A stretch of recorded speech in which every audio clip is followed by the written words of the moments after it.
মাত্র 10 সেকেন্ডে কিভাবে ব্যাপক পরীক্ষার রেজাল্ট বের করতে হয় আজকে আমি আপনাদেরকে সেই প্রসেসিংটাই দেখাতে চলছি। তাহলে চলুন কথা না বাড়িয়ে চলে যাই কিভাবে ব্যাপক পরীক্ষার রেজাল্ট বের করতে হয় তা দেখার জন্য। এর জন্য আমরা প্রথমেই চলে যাব ক্রোম ব্রাউজারে।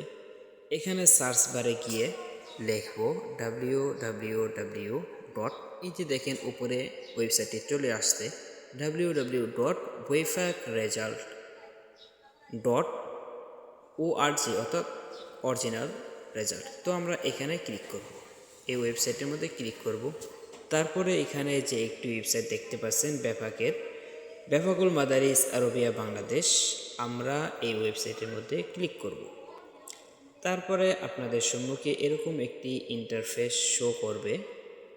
তো এখানে লেখা আছে কেন্দ্রীয় পরীক্ষা নির্বাচন করুন। তো আমি আপনাদেরকে দেখানোর জন্য একটি রেজাল্ট বের করে দেখাবো।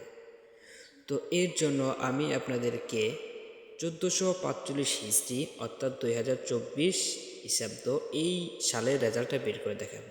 তো আপনারা যে সালের রেজাল্ট বের করবেন সেই সালটি এখান থেকে দিয়ে দেবেন।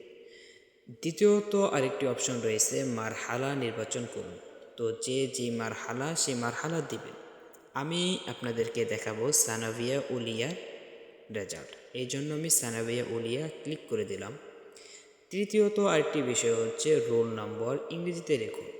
তো এখানে অবশ্যই ইংরেজিতে লিখতে হবে। আমি আমার রোল নাম্বারটি আগে থেকে লিখে রাখছি, এখানে আমি শুধু কপি পেস্ট করে দেব।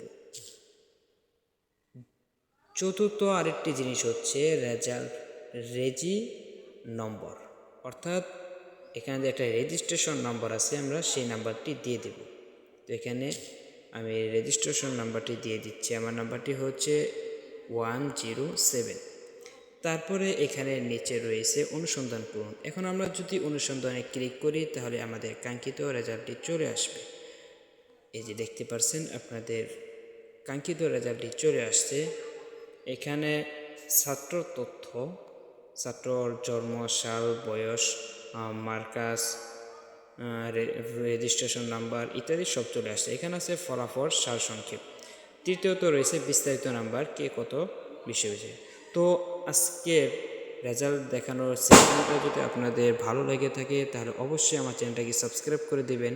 আর কেউ যদি আপনাদের রেজাল্ট বের করতে না পারেন তাহলে অবশ্যই কমেন্টে আপনাদের রেজাল্টের রেজিস্ট্রেশন নাম্বার, মারহালা এবং রোল নাম্বার অবশ্যই লিখে যাবেন। আমি আপনাদের রেজাল্টটি বের করে দেওয়ার চেষ্টা করব ইনশাআল্লাহ তাআলা। আর আজকের ভিডিওটি কেমন লেগেছে অবশ্যই কমেন্ট করবেন। ঠিক আছে, আজকের ভিডিওটি এখানে সমাপ্ত দিতে চলছি। ঠিক আছে, ভালো থাকবেন। আসসালামু আলাইকুম ওয়া রাহমাতুল্লাহি ওয়া বারাকাতুহু। আজকের ভিডিওটি এখানে সমাপ্ত দিতে চলছি। ঠিক আছে, ভালো থাকবেন। আসসালামু আলাইকুম ওয়া রাহমাতুল্লাহি ওয়া বারাকাতুহু।